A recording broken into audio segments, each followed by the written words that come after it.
I was 14 and I often went to an online dating site to chat with strangers. I met a girl, let's say, with whom I have spoken. It was really nice. We gave each other the Facebook contacts and several months later she came back to me asking if I wanted to make a sex cam with her. Stupidly I accepted, then afterwards the person behind that account blackmailed me and said they were going to broadcast the images to all my Facebook contacts asking for money not to do it. In your opinion, how should you react and what are the good reflexes to have if it ever happens the situation to you being a potential victim or even a victim?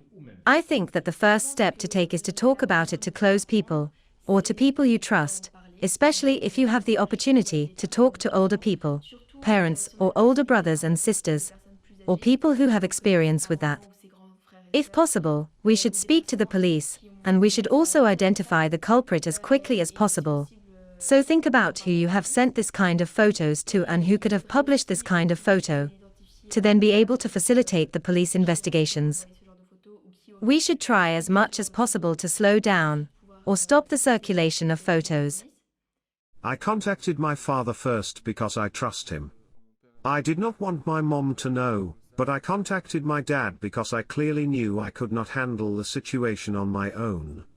My father helped me. He took my contacts and my identifiers and chatted while scaring the person to stop bothering me. I was lucky to have my father present next to me and that he did not really lecture me, at least by not arguing with me, but rather by explaining to me what I did and explaining to me that it was clearly a mistake.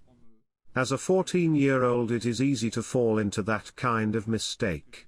I would go seek help from friends, because they are my first trusted people.